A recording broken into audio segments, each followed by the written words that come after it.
چا چې په سر خپله خوړلي نه وي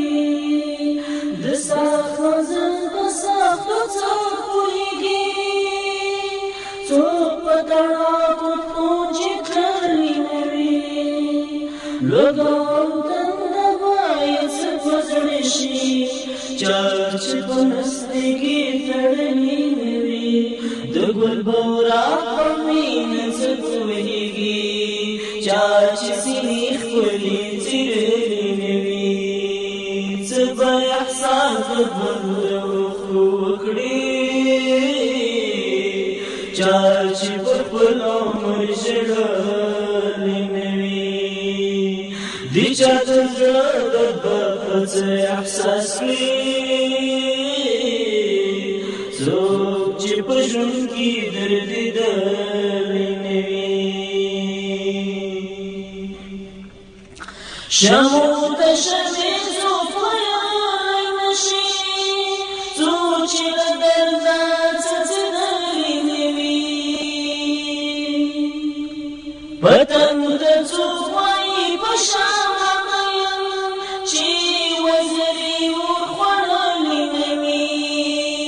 شمو د شمې څوک ویلی نه شي څوک چې له درده څڅېدلی نه وي څوک به رښتونې مجنونان وایي ورته څوک یې په جام کې وینې تللي نه وي د ازادۍ دین سباوون ورته څه تورې تیارې چې وهلي نه وي د غیرت خوند به ورته څه ښکاره شي چې زولنې یې شرنګولې نه وي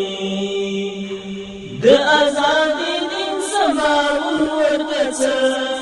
تورې د کور کې ټول څو کسانو پنځه نفره څلور ځوانان دي او یو ماشوم د وړوکی ماشوم په زانګو کې شی سوی دی او درې ښځې ناپاته دي زنانه هغه اوس هم درک نشته درک نشته او د دې کور څوک پاتې دي که نه دي پاتې هېڅ څوک هم نه دی پاته خالي دغه څلور وروڼه محمد کریم او دا نور نو ټول شهیدان څلور شهیدان سوي نور نه زنانه یې په کور کې پاته دي نور نادرکه دي دلته چې امریکایان راغله آیا دلته طالبان و که نه و دلته نه یو طالب شته نه دي سلا اول کس ته ټول عام وګړي دي ټول عام خلک دي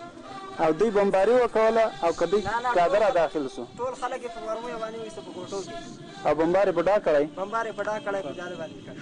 ونو باندې د اسلام دعوت به څنګه کوي چا چې دې لار کې څه تللي نه وي د ایمان تشې دعوې نه مني څوک چې تورې جنګولې نه وي افغان به څنګه بدل نیکه پېښوي د تاریخ پاڼې چې لوستلي نه وي په دې دنیا به ژوند څنګه کوي څو یې شین سترګې تمبولې نه وي څه به احساس د بنده اوښکو وکړي چا چې په خپل عمر ژړلي نه وي د چا د زړه درد به څه احساس کړي څوک چې په ژوند کې دردېدلي نه وي د دشمن د شاوش د دشمن د شاوش به یو وي ورته د چا په پښو چې عزت لري نه وي سیلاب د اوښکو د یتیم پرې وشي بې لارې دلې پاڅېدلي نه وي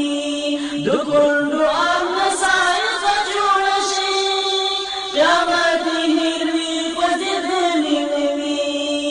د شهید وینو نه اسمان منصور شي د بې خبرو ورکتلي نه وي د جنت تورو ته به څنګه ورشي د خدای په لاره چې ورغلي نه وي څه به احساس د بل د اوښکو وکړي چا چې د خپل عمر ژړلي نه وي د چا د زړه درد به څه احساس کړي